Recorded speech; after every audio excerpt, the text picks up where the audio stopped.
आचार्य, पुस्तकालय अध्यक्ष और शारीरिक प्रशिक्षण अनुदेशक परीक्षा आज आयोजित कर रहा है। इसके तहत राजस्थान का सामान्य ज्ञान प्रश्न पत्र की परीक्षा का आयोजन किया जा रहा है। परीक्षा अजमेर, भरतपुर, बीकानेर, जयपुर, जोधपुर, कोटा और उदयपुर जिला मुख्यालयों पर दोपहर 12 से 2 बजे तक आयोजित की जाएगी। वहीं परीक्षा को सफल बनाने के लिए अजमेर पुलिस लाइन सभागार में परीक्षा केंद्रों पर तैनात होने वाले पुलिस जाब्ते को अधिकारियों ने निर्देश दिया। अजमेर आईजी, कलेक्टर और एसपी ने सभी परीक्षा केंद्रों पर ड्यूटी को अंजाम देने वाले पुलिसकर्मियों को सुरक्षा को लेकर निर्देश दिए। अधिकारियों ने अभ्यर्थियों की जांच करने के निर्देश दिए हैं। साथ ही परीक्षा केंद्रों तक प्रश्न पत्र सुरक्षित पहुंचाने के संबंध में पुलिस अधिकारियों को निर्देश दिए गए हैं। उधर अभ्यर्थियों को परीक्षा के 1 घंटे पहले पहुंचने का आदेश दिया गया। अजमेर आईजी ने बताया कि अभ्यर्थियों को परीक्षा शुरू होने से नियत समय से 1 घंटा पहले परीक्षा केंद्र पर पहुंचना है। अभ्यर्थी मूल आधार कार्ड लेकर परीक्षा केंद्र पर हाजिर रहें। आधार कार्ड नहीं होने की स्थिति में अन्य मूल फोटो, पहचान पत्र जैसे कि मतदाता पहचान पत्र, पासपोर्ट, ड्राइविंग लाइसेंस आदि का लाने का आदेश दिया गया है। वहीं मूल फोटो युक्त पहचान पत्र के अभाव में परीक्षा केंद्र में प्रवेश नहीं दिया जाएगा।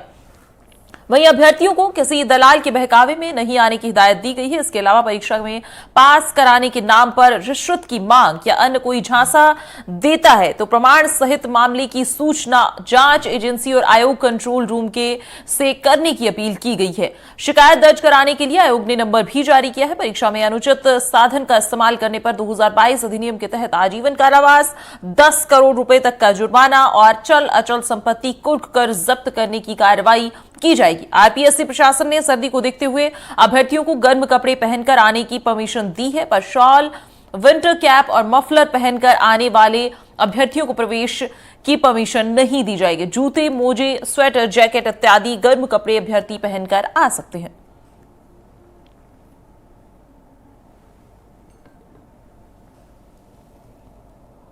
देखिए, कल जो परीक्षा आयोजित की जा रही है आरपीएससी के द्वारा, उसके लिए बहुत वृहद स्तर पे इंतज़ाम प्रशासन और पुलिस की तरफ से किए जा रहे हैं।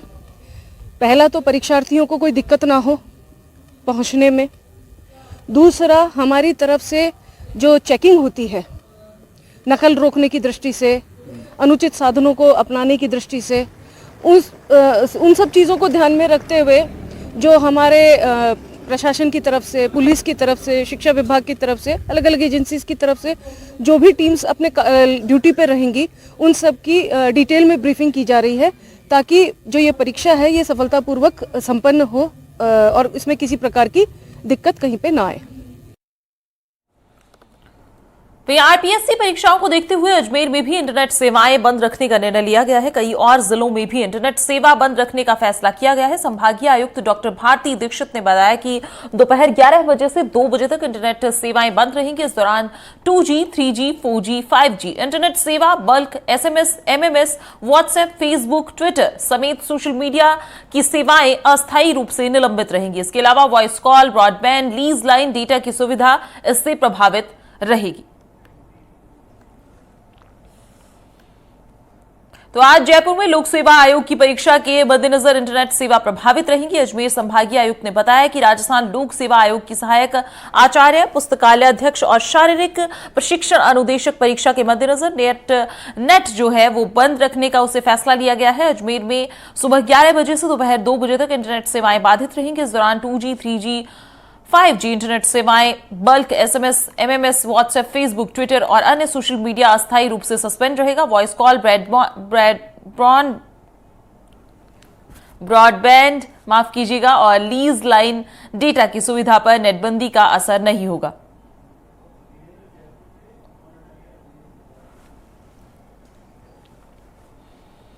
और इस खबर पर, क्योंकि ये परीक्षा आयोजित हो रही है आज, इस पर ज्यादा जानकारी लिए वीरेंद्र और हमारे संवाददाता पवन अटारिया हमारे साथ जुड़ गए हैं। पवन, आपसे जानना चाहूंगी कि परीक्षा से पहले इंटरनेट सेवाएं तो खैर बाधित रहेंगी, लेकिन और किस तरह से इन परीक्षाओं को शांतिपूर्ण तरीके से और ठीक प्रकार से आयोजित कराने के लिए क्या कुछ निर्देश हैं और क्या इंतजामात हैं, इस पर बताएं हमें। जी बिल्कुल, देखिए भजनलाल सरकार के कार्यकाल की ये पहली ऐसी महत्वपूर्ण परीक्षा है जिसको लेकर जो सरकार है वो कोई भी लापरवाही नहीं बरतना चाहती है। इसको लेकर पहले ही मीटिंग हो चुकी है और सरकार ने अपने आईपीएस और आईएएस लेवल के अधिकारियों को सुनिश्चित किया है कि इस परीक्षा को बखूबी सफल तरीके से आयोजित किया जाए। इसको लेकर आज जो गाइडलाइन जारी की गई है उसको जो प्रत्येक जो परीक्षा केंद्र है वहां पर नोटिस चस्पा कर दिए गए हैं नकल से रोकने को लेकर, और जो गाइडलाइन है कि भाई इस बार सर्दी को देखते हुए गर्म कपड़े पहनने की अनुमति दी गई है। हर परीक्षा केंद्र पर हर जो थाना अधिकारी है वह कुछ समय बाद राउंड करेंगे और 1 घंटे पहले परमिशन दी है कि जो भी परीक्षार्थी है अभ्यर्थी है वो परीक्षा केंद्र में एंट्री कर ले, उसके बाद उन्हें परमिशन नहीं दी जाएगी। इसी के चलते यहाँ पर जो अधिकारी है वो हर एक परीक्षा केंद्र पर समय समय पर राउंड करेंगे। और मैं बता दूं लाइब्रेरियन, पीटीआई और असिस्टेंट प्रोफेसर की जो भर्ती है उसको लेकर जो अभ्यर्थी हैं उनका आना, अभी हालांकि सर्दी है तो अभी तक परीक्षा केंद्र पर एक भी अभ्यर्थी नहीं पहुंचा है। जैसे ही समय करीब आएगा वैसे ही अभ्यर्थी मौके पर पहुंचेंगे और इसको लेकर अजमेर जिला प्रशासन ने भी लगातार मीटिंग का आयोजन किया गया था। कल आईजी लता मनोज ने सभी थाना अधिकारियों को, बीट अधिकारियों को और जो परीक्षा केंद्र पर अपनी ड्यूटी देंगे उनको निर्देशित कर दिया था कि नकल रोकने के लिए हर संभव प्रयास किए जाएं और कोई भी नकल करता हुआ परीक्षार्थी अगर पकड़ा जाता है तो उसको पकड़कर संबंधित पुलिस थाने पर लिया जाए, क्योंकि ऐसी परीक्षाओं में पूर्व सरकार में कई ऐसे घपलेबाजी और नकल के मामले आए थे और पेपर लीक हुए थे। तो ऐसे में सरकार ये चाहती है कि इस बार ऐसा कोई प्रकरण सामने ना आए। इसको लेकर अजमेर आईजी ने एसपी चूनाराम जाट, जिला कलेक्टर डॉक्टर भारती दीक्षित, तमाम जो अधिकारी हैं पल पल की परीक्षा केंद्र पर नजर बनाए हुए हैं।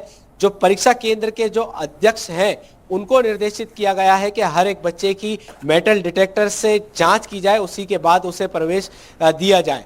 और इसी के चलते एसआईटी का भी गठन कर दिया गया है। अभ्यर्थियों को साफ निर्देश दे दिए गए हैं किसी प्रकार की कोई नकल ना करें और किसी के बहकावे में ना आए। कोई दलाल, कोई मध्यस्थता कर रहा हो तो उसको जो आरपीएससी द्वारा जो नंबर दिए गए हैं उस पर कॉल करें कि भाई हमें इस तरीके से लालच दिया जा रहा है, प्रलोभन दिया जा रहा है कि ये व्यक्ति है पास कराने की बात कर रहा है, तो ऐसी बात पे ना आए। अगर कोई ऐसा कुछ कहता है तो आरपीएससी द्वारा जो नंबर दिए गए हैं उस पर संपर्क करें। जी पवन। वीरेंद्र, मैं आपसे पूछना चाहूंगी क्योंकि पेपर लीक का जैसे कि पवन ने भी जिक्र किया, पिछली सरकार रही हो या देश भर में बहुत से ऐसे मामले होते हैं जहां पर हमें परीक्षाओं के दौरान पेपर लीक का जो एक मामला है वो मुख्यतः देखने को मिल ही जाता है। ऐसे में जो इंटरनेट सेवाएं बाधित रहेंगी या जिस तरह के दिशा निर्देश यहाँ पर दिए गए हैं ये कितने कारगर साबित होंगे आपके लिहाज से, और वहां पर क्या कुछ इंतजाम है? जयपुर में आप मौजूद हैं, वहां से हमें बताइए, और अगर कोई कैंडिडेट वहां पर है तो उनसे भी बातचीत कीजिए कि उनका क्या कहना है इस पर। बिल्कुल सुनीता, मैं इस वक्त जयपुर के एक परीक्षा केंद्र पे मौजूद हूँ। आप देख सकते हैं कि ये जयपुर का जो रिहायशी इलाका है वहाँ पे ये परीक्षा केंद्र बना हुआ और यहाँ पे तमाम जो परीक्षार्थी हैं वो यहाँ पहुँच रहे हैं और अपने जो कह सकते हैं कि जो उनको रोल नंबर, जो उनको परीक्षा के अंदर जो सीट अलॉट की गई है वो अपनी सीट को देख रहे हैं। और यहाँ पे गाँव से, देहात से जो परीक्षार्थी वो यहाँ आए हुए हैं और अपने भविष्य के, सुनहरे भविष्य की तलाश के लिए ये एग्ज़ाम देने वाले हैं। सबसे बड़ी बात ये है कि अगर मैं पिछली सरकार की बात करूँ तो पिछली सरकार के अंदर आपने देखा होगा पिछले 4.5 सालों के अंदर तकरीबन 17 से अधिक जो प्रतियोगी परीक्षाएं हैं उनके पेपर लीक हुए और उसके अंदर जो कह सकते हैं कि पूरे प्रदेश भर की अगर बात की जाए तो 20 लाख से अधिक जो परीक्षार्थी हैं, जो युवा हैं, उनका भविष्य है पेपर लीक के चलते हुए अंधकार में चला गया था। वहीं अगर बात की जाए जो पेपर लीक को लेकर जिस तरीके से पिछली सरकार ने कई ऐसे कानून भी बनाए, कई ऐसे अधिनियम भी लेके आई। अगर मैं बात करूं अशोक गहलोत सरकार की तो उस दरमियान एक कानून लेके आई थी कि जो भी परीक्षार्थी या फिर जो भी परीक्षा केंद्रों के ऊपर या फिर नकल करते हुए पाया जाता है या जो प्रतियोगी परीक्षाओं में कोई भी अगर पेपर लीक जैसे जो अपराध हैं उसके अंदर लिप्त पाया जाता है तो उसके खिलाफ कानूनी कार्रवाई तो की जाएगी। लेकिन सबसे बड़ी बात यह है कि इस पेपर लीक को लेकर जिस तरीके से लगातार राजस्थान काफी सुर्खियों में भी रहा था, पूरे देश के अंदर राजस्थान जो पेपर लीक के मुद्दों को लेकर चर्चा में भी रहा था, लेकिन अब कह सकते हैं कि राजस्थान के अंदर सत्ता बदली है, सरकार बदली है और कह सकते हैं कि जो विपक्ष में भूमिका निभा रही थी अब वो पक्ष में आ गई। उन्होंने जो कह सकते हैं कि विधानसभा चुनाव के अंदर सबसे बड़ा मुद्दा जो बनाया था युवाओं को कह सकते हैं कि अपनी ओर वोट बैंक की ओर आकर्षित करने के लिए उनमें पेपर लीक का मुद्दा, महिला अपराध का मुद्दा ये सबसे बड़ा था। तो कहीं ना कहीं बीजेपी ने जिस तरीके से युवाओं को अपनी तरफ आकर्षित करने की कोशिश की है, उसी को लेके भजनलाल सरकार कह सकते हैं कि एक महीने के अंदर अंदर एसआईटी का कह सकते हैं कि एक एसआईटी गठित की जाती है। उसके पश्चात जो पेपर लीक माफिया है उसको लेके जो कह सकते हैं कि कड़ा एक्शन लेते हुए नजर आ रही है। वहीं अगर मैं पिछली सरकार की बात करूं सुनीता, तो उसके अंदर आपने देखा होगा कि पिछली सरकार ने एक अधिनियम पारित किया था जिसके अंदर साफ तौर पे था कि अगर कोई भी व्यक्ति पेपर लीक या फिर नकल गिरोह के अंदर अपराध होता है तो उससे कठोर सजा दी जाएगी। उसके अलावा आर्थिक तौर पे 10 करोड़ रुपए का जुर्माना भी लगाया जाएगा। तो ये तमाम चीजें और नई सरकार के सामने पहली ये चुनौती है जिसको लेके कह सकते हैं कि कई संभाग स्तर पे, जैसे हमारे सहयोगी ने भी बताया कि जो अजमेर है, भरतपुर है, जयपुर है, जोधपुर है, इन तमाम ऐसे संभागों में आपने देखा होगा इंटरनेट सेवा तकरीबन 3 घंटे के लिए बंद कर दी गई है। लेकिन इस इंटरनेट सेवा की वजह से जो सबसे ज्यादा इंतजाम है वो भी बेहतर हुए हैं। वीरेंद्र, जिस तरह से हम देख रहे थे कि जो दिशा निर्देश दिए गए हैं, आपके पीछे कुछ स्टूडेंट्स नजर आ रहे हैं बाल वीरेंद्र, वहां पर उनसे बातचीत करने की कोशिश कीजिए कि उनका क्या कहना है। जो जिस तरह से स्ट्रिक्टनेस दिखाई गई है, इंटरनेट सेवाएं बंद है तैयारियों के लिहाज से, क्योंकि सर्दी बहुत ज्यादा है और उसको लेकर भी कुछ जो गाइडलाइंस है वो जारी की गई है कि आप पर्टिकुलर कुछ ही ऐसे कपड़े हैं जो पहनकर आ सकते हैं, और किस तरह से वो देखते हैं इन सारे परीक्षा से पहले इन सारी चीजों को और इस स्ट्रिक्टनेस को। एक बार उनसे बातचीत करके देखिए बाल वीरेंद्र। बिल्कुल सुनीता, मैं यहाँ पे जो परीक्षार्थी आए हुए हैं उनसे भी मैं बात करने की कोशिश करूंगा कि जिस तरीके से सरकार ने कह सकते हैं कि जो परीक्षा केंद्र बनाया है उस परीक्षा केंद्र से लगभग जो 300 मीटर का दायरा रहेगा वहां पे धारा 144 लागू की गई है। अगर कोई भी इसमें कह सकते हैं कि जो जिसपे संशय रहेगा या फिर कोई भी ऐसा व्यक्ति पाया जाएगा जो कि पेपर नहीं देने आया लेकिन यहाँ पे लगातार दिखाई दे रहा है, तो उससे जो पुलिस प्रशासन है वो भी पूछताछ करेगा। मेरे साथ कुछ व्यक्ति भी हैं, उनसे भी बात करूंगा। आप अपने बच्चों को या फिर किसके साथ आए? क्या नाम? बेटी के साथ आए। परीक्षा देने के लिए आए। जिस तरीके से सरकार कड़े कदम उठा रही है, कैसे देखते हैं?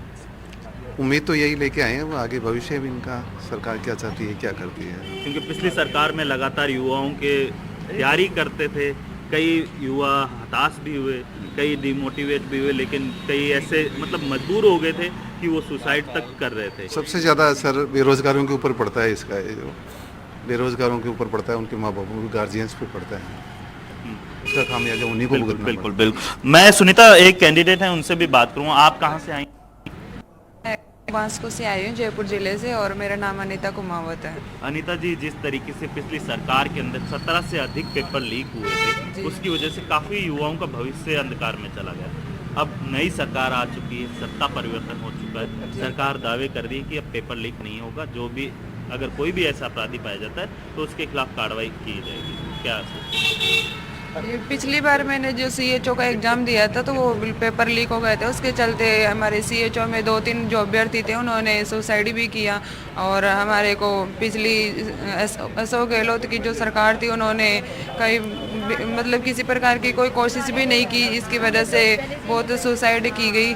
तो अब की बार बीजेपी सरकार से पूरी उम्मीद है कि इस प्रकार से कोई बीजेपी की भजनलाल सरकार है, वो आते ही सबसे पहला मुद्दा उठाती है पेपर लीक, उसको लेके SIT गठित करती है। अगर कोई भी ऐसा व्यक्ति पाया जाता है तो उसके खिलाफ कानूनी कार्रवाई की जाएगी और उसकी चल और अचल संपत्ति भी जब्त की जाएगी। बिल्कुल इस प्रकार से मतलब आश्वासन तो दिया गया है। अब जो आगे की जो कार्य प्रणाली है कि उनके प्रति मतलब कानूनी कोई विरोध किया जाएगा नहीं किया जाएगा तो बाद में ही देख सकते हैं। फिलहाल तो आश्वासन यही दिया गया है। बिल्कुल बिल्कुल। मैं और भी परीक्षार्थियों से बात करूँ। आप भी एग्जाम देने आए मैम? जी। कहाँ से आए? जयपुर से हूँ। किस तरीके से देखते हैं, क्योंकि भजनलाल सरकार ने आते ही सबसे पहला मुद्दा उठाया महिला अपराध और पेपर लीक का, ये मुख्यमंत्री की सही लीक है जो कि इन्होंने सही उठाया है और आगामी देखते हैं कि क्या परिणाम निकलता है। लेकिन अभी तो आश्वासन देने से सही है, बाद में पता चलेगा क्या रिजल्ट का क्या आता है। लेकिन सरकार का तो यही है कि पेपर लीक ना हो। हाँ, इससे क्या युवाओं के फ्यूचर को और फैमिली मेंबर्स को भी क्या हर्ट लगा है, क्योंकि उनके फ्यूचर को लेके काफ़ी ड्रीम होते हैं जो उनको आघात पहुँचती है। बिल्कुल बिल्कुल। देखिए सुनीता, इन्होंने एक बात कही कि जो युवाओं का जो एक सपना होता है नौकरी पाने का, वो बिल्कुल, ड्रीम बिल्कुल। जब कंप्लीट नहीं होता इतनी मेहनत के बावजूद, और पेपर लीक जैसी कोई ऐसी समस्या आती है तो उसकी वजह से वो ड्रीम कंप्लीट नहीं हो पाता है। जी मैं और जी भी वीरेंद्र, परीक्षार्थियों से हम बात देख करूं, पा मैं रहे हैं यहाँ पे जो परीक्षार्थी हैं उनके अलावा भी और लोग जो हैं वो मौजूद हैं। तरीके से ये सरकार कदम उठा रही है। नहीं, हम तो चाहते हैं कि चीटिंग नहीं हो, जिससे जो एक्चुअल में जो एलिजिबल कैंडिडेट हैं उनका ड्रीम पूरा हो सके, क्योंकि चीटिंग होने से क्या होता है कि जो एक्चुअल कैंडिडेट है वो नहीं आ पाते हैं आगे, तो अच्छा है कि चीटिंग नहीं हो।